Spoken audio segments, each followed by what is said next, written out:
people in their two camps to share their legitimate perspectives with each other, to get past this so that we can assist these two men, friends of mine and clients of mine, to transcend this type of conflict with each other and to avoid the temptation of being goaded into this, like in high school, where two guys start having an argument and people start gathering around them going fight, fight, fight, trying to force them into this, and it doesn't help that we have people interviewing them respectively who are cage fighters, right? Yeah. And are proud of being cage fighters, and trying to generate that kind of energy. And so I'm sort of on the other side of that process. I'm trying to get to bring people together, to get them to share their information together, to acknowledge that there are differences in perspective, and try to explore what potential legitimacy there is to the other person's perspective. Nobody can reasonably acknowledge that the flight of completely unknown vehicles over the top of a nuclear missile facility and shutting off all of the missiles can't reasonably be perceived by those in charge of the security of such facilities to be some kind of a threat to them. And on the other hand, nobody who is familiar with the background of the activities of our deep national security state with regard to assassinations and drug smuggling and the actual proposal of false flag military attacks to blame on some adversary.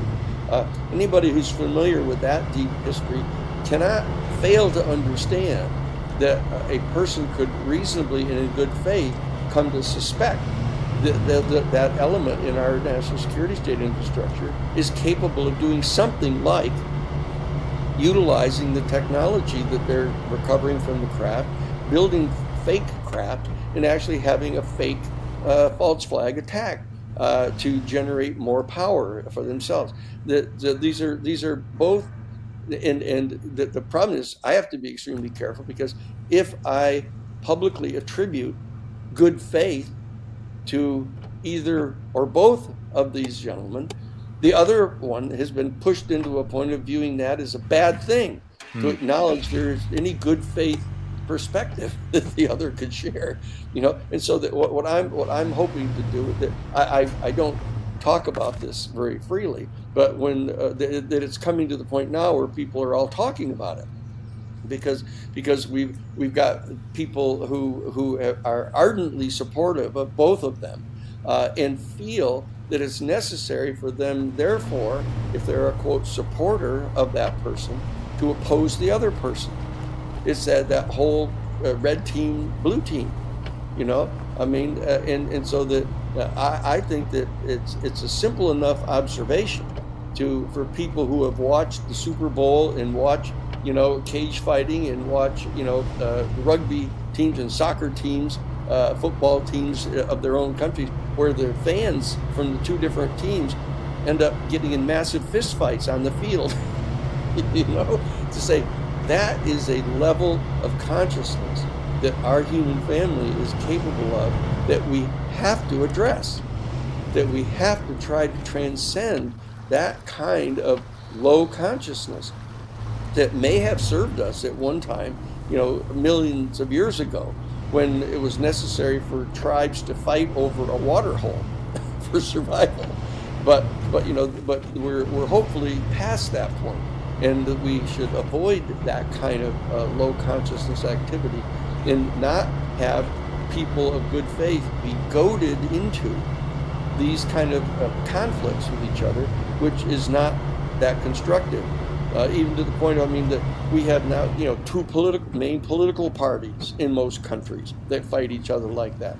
And for anybody to recognize and grant the legitimacy of the point of one of their opposing political parties is ostracized by their political party members, and that this is a great test for our people, a great test for our human family right now, to be able to utilize this opportunity that we have to reach out to the stars and actually become a spacefaring species, to be able to demonstrate that we can overcome this. And so that this is a challenge that's right in front of us. We can see it in personal ways. And it presents a great opportunity, I think, for us to help transcend this and qualify to be citizens of the galaxy. But we'll see. I know both of these gentlemen, and I hope that we can help overcome this problem right now. You make a lot of really interesting points there around the Elizondo and Greer camps, and I just want to ask one more thing. Given your relationship with them professionally and personally, have you ever tried to bring them together to have that conversation in person? Well, I'm sort of in that process now, because historically I've refused to answer the kind of question that you've been asking me. But I think that it's becoming so important now, that there's so much activity going on now, and we're engaging. That we have been successful in achieving an absolutely bipartisan support for disclosure inside the Democratic and Republican parties. You know, we actually, the New Paradigm Institute and the others that have been working in the same field, the Saul Foundation, the UAP Disclosure Fund, MUFON, you know, all of us that have been around for a long time are all extraordinarily happy about the fact that we've been as successful as we all have been together to bring about not only a nonpartisan but an active bipartisan support for disclosure with the two political parties in the United States. And so that because of this extraordinarily important opportunity, we want to have the benefit given to Congress of both of these gentlemen, of the perspectives that they have, so that we can explore what the reality is with regard to not only the things that they both support, but things that they may differ on.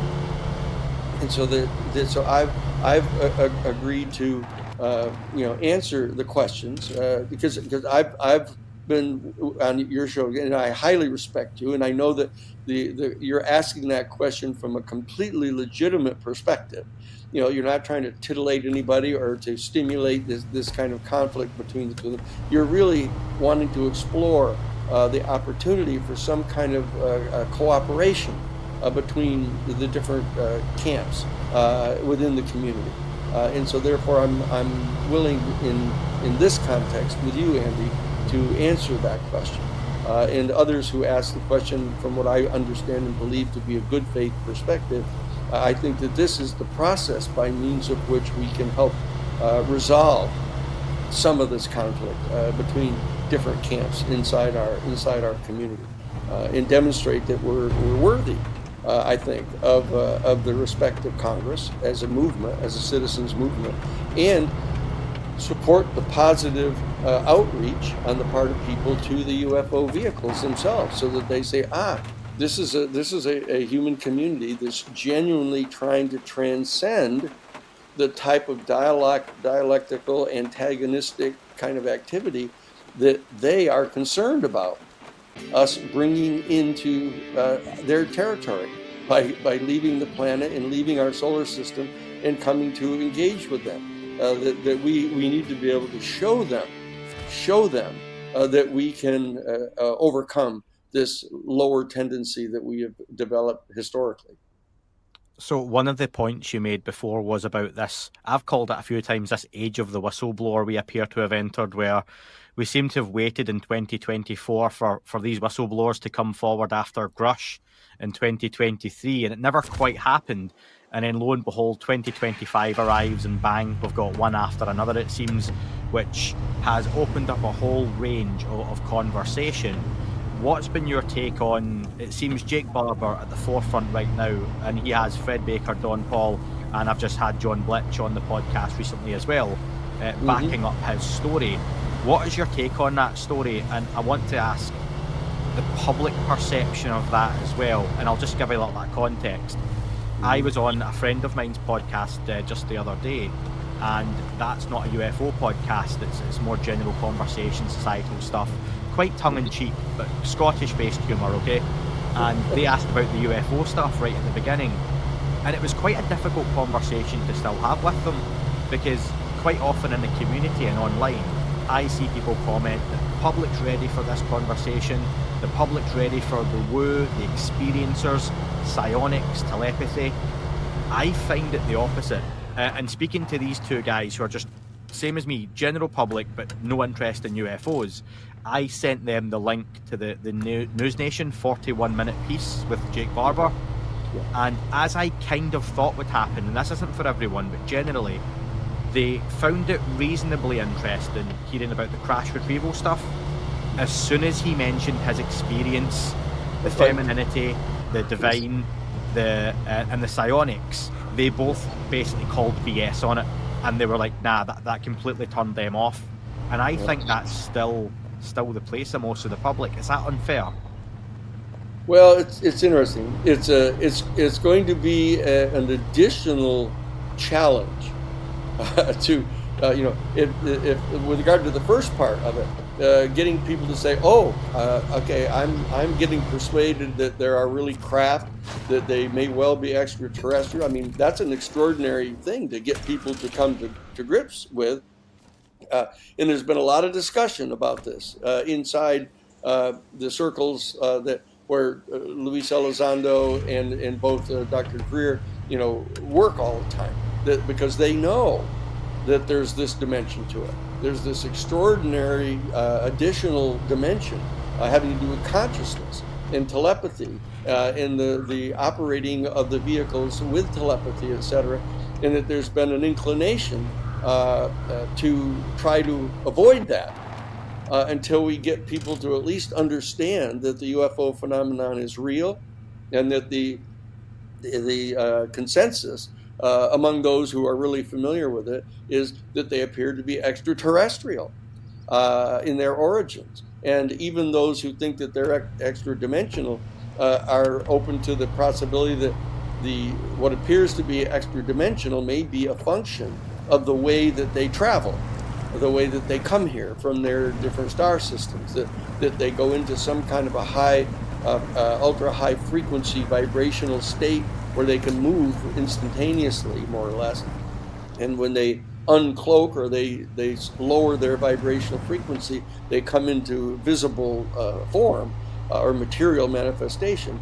And then people think that that's an extra-dimensional phenomenon. But the bottom line is that's challenging enough right there to get people to come to grips with that. And so that there's a temptation historically to try to postpone, at least, just like you would in baking a cake.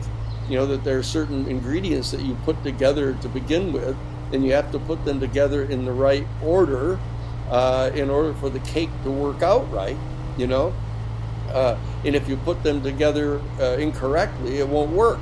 And that's why some people, such as Luis Elizondo and others, believe that there needs to be a reasonably controlled process by means of which this disclosure takes place, so that people can be given the information that they can absorb and that they can integrate and they can come to believe, and then be given more information, etc. Now, Dr. Greer and others in the UFO community so distrust the national security state and the military in the intelligence community that has been lying, not only lying for these past at least 80 years, but have been engaged in actual criminal conduct against private citizens who have been trying to share this information, to suppress it. And so that they distrust them so much that they believe that any authority that community has to control the disclosure is going to be misused and abused. Okay, and so that's why Dr. Greer and others advocate, let's have all the information, let's have it all instantaneously, let's have it all come out at one time. But Andy, I think you're pointing out a very important direct experience where you come to realize that the vast majority of people in our human society can't absorb that kind of stuff all at one time. They can say, okay, I'm good with the first 50% of it, but when you cross into this other area, all of a sudden they shut down, and they call BS on it, and they don't want to hear it. And so this is a dramatic demonstration of exactly what the issue is that we're having to work on inside the UFO disclosure community, of how do we responsibly and ethically engage in phasing out this information to people so that they can actually absorb it. The Sufis have an ability to create stories that have 4 or 5 different levels or dimensions to them, so that people can hear as much of the story and get as much of the lesson, the moral lesson that is implicit in the story of the Sufis. They're trying to get through to people, and that we're trying to figure that out now. How can we, in a sense, create a Sufi presentation that can be heard by everyone at the particular level of consciousness where they are, without freaking people out? But there is no way to ultimately avoid the relevance, the central relevance of this issue of consciousness, and the effect that in the years I spent with Dr. Mack. I was Dr. Mack's lawyer for 10 years, from 1994 until his passing in 2004. And this is one of the major issues that Dr. Mack came to grips with, is that he had initially started out thinking that the people were mentally ill who thought that they'd been abducted. Then he started becoming convinced that, well, they were, in fact, experiencing something very real, whatever it was. Then he came to realize that it appeared to be extraterrestrial. And then he came to realize deeper and deeper as he got into this, that it was having this kind of consciousness effect upon the abductees, that they were ascending into a higher and higher state of consciousness, to the point where many of them, most of them, began to experience this as a positive event in their life, which they started out being terrified of it. Okay? And so that John Mack went through this evolutionary process where he realized that this had this spiritual dimension, this consciousness dimension, and he began writing about it more as he got deeper into it. So I believe that this is one of the issues that we have to come to grips with, and what we're trying to do now is we're trying to assemble a source of authority that can be trusted, since we don't trust the national security state. That is too attached to this dialectic of trying to, the old saying, the Sufi saying again, is when a pickpocket meets a saint, all he sees are his pockets. And so that people inside the military intelligence community, when they encounter the UFO phenomenon, instead of saying, holy mackerel, look at this, beings from an entire extraterrestrial civilization, what an astonishing opportunity that we have here to learn new things and expand. And so they say, holy shit, this is really dangerous. These people can go faster than our jet fighters. Boy, we'd love to get our hands on that technology so we can make bigger weapons. And so that Lou has been surrounded by those people. And he's been working in that milieu for all this time. And he has been perceived by some of those people as being a guy who is ascended into a higher state of consciousness, really, inside his military community. That he's in a higher state of consciousness. He's actually trying to get something done that they thought was contrary to the secrecy that was necessary to protect the national security state. And so he's being challenged by the people in his community. And Dr. Greer is having the same kind of experience over there, that a number of people in the community, are angry at him. And so we're trying to get past all of that. I'm hoping to try to get past all of that. But I hear exactly what you're saying, and I take a very, very important lesson from what you're saying of how we have to choreograph this information coming out to the people in a sound and responsible way that is completely ethical, but also effective. And that's what we need to do. I'm hoping that we can get the House Oversight Committee and the Senate Intelligence Committee engaged in some sort of a joint committee that is working on figuring out exactly where that balance is, of to how rapidly we bring this information forward, and the means by which we do. Now, you know that Steven Spielberg, who has produced the major motion picture, E.T. and The Close Encounters of the Third Kind. He also did this television series that's been lost to history called Taken, that he did. And he's also done a television series, a documentary series called Encounters. And he's now getting ready in 2026 to produce and display a movie called Disclosure. And so that is going to play, I think, some significant role in helping to conscientize or raise the consciousness of a vast viewing audience who try to understand this. So we're trying to figure out, exactly how he's going to pitch this. How is he going to strike that balance? But you'll know. Remember, in Close Encounters of the Third Kind, the Richard Dreyfuss character and the others were all somehow being affected psychically. That they were all being drawn to this mountain. There was some kind of thing happening there. So even Steven Spielberg was aware of this kind of interesting dimension to the whole thing, where Richard Dreyfuss would sit there and build this mountain out of his mashed potatoes. Yeah. And so that he's touched on this issue in an adroit way, and I'm hoping he's going to continue to do that in his upcoming movie. But it's a very real challenge that you present here, and I think it's appreciated by the people that are working with Lou Elizondo of how we choreograph all this. And I've had conversations with Hal Puthoff and Russell Targ and other people who have been involved in that side of it. That whole issue of consciousness and its extraordinarily central role in this issue, and I'm hoping that we can solve this if we can find a sound and responsible, authoritative entity to be working with, whether it's this task force or whether it's the 9-person panel that has been proposed by the Senate in their 2023 Senate bill. The big 64-page bill that they proposed, this 9-person panel. We're trying to establish some entity that can be trusted and has the authority to make decisions about this. Our New Paradigm Institute is mobilizing the people, the actual people in all the congressional districts and in other countries, trying to get the information that we have vetted and that we believe is solid and can really be trusted.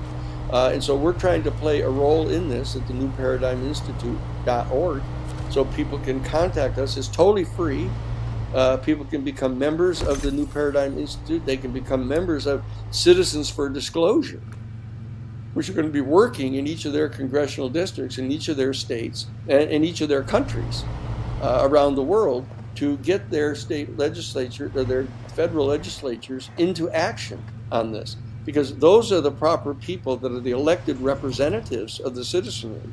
And those are the people that need to be involved in this process, not just the national security state people that are inside the executive branch of their government. So that's what we're engaged in right now, of trying to shift the center of authority in dealing with this issue into the legislature. And frankly, the history is that the people in the military and in the intelligence communities hold in comparatively low regard the elected representatives of the people.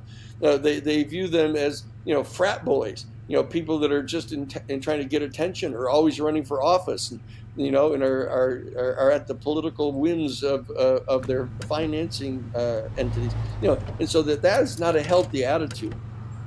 And it's not a healthy attitude in a democracy to have your national security state people perceiving the elected representatives as people that you need to keep in the dark, that you need to lie to and deceive, because you can't trust them. We need to overcome that, and we need to have the elected representatives conduct themselves in a responsible manner so that the national security people who have legitimate concerns in their perspective of national security issues, that they respect those legislature entities. And we need to get the UFO community, that partly is represented by Dr. Stephen Greer and his longtime devotion to this issue, to begin to have confidence in congressionally elected representatives to do this, even if they don't trust entirely the national security state people because of their bad history. Okay, so I find this to be an extraordinarily challenging and interesting period. if you hadn't gathered that so far, this is extraordinary. What's going on? I've been in this, for 47 years. Ever since I was first contacted by the the Congressional Research Service and asked to become special counsel to the investigation on behalf of President Carter. So I've been witness to this over 47 years, and I'm delighted that we're at a stage where we're actually being able to make substantial progress here. I'm deeply appreciative of yourself and your show. I mean, your show is respected by people all around the world. And so I really appreciate the opportunity to get to discuss these things with you and with your listeners. No, thanks. It's respected by some. I'm sure there's some people who hate it, but we'll go with the ones who like it. You mentioned those representatives, and I'm actually glad we ended up delaying this by a week, because in the week, Representative Anna Paulina Luna announced there was something coming, big announcement. There was a whole load of rumour going around as to what it was going to be. I had the impression, just looking at other people's opinion who I would respect, who thought it would be something around transparency, but not necessarily directly UFO related, but it could impact the UFO topic, and I think that's pretty much correct. So you've got Representative Luna and Representative Comer. They announced the establishment of the task force on the declassification of federal secrets, and for the layman out there, essentially they are going after 9/11, UFOs, JFK, Martin Luther King, COVID, the Epstein list. If you were writing a big book of conspiracy files to be released in 2025, yes, in 6 months they are going to try and uncover the biggest, quote-unquote conspiracies of all time. I mean, we've got to get that expanded. That's not realistic. How do you view that? No. That's one of the very first things that our New Paradigm Institute is directing our attention to, is to mobilize the citizens to say, look, this is not responsible. I mean, to have this many deep conspiracies investigated and exposed within a 6-month period is not realistic. And the one thing you don't do in Washington, D.C.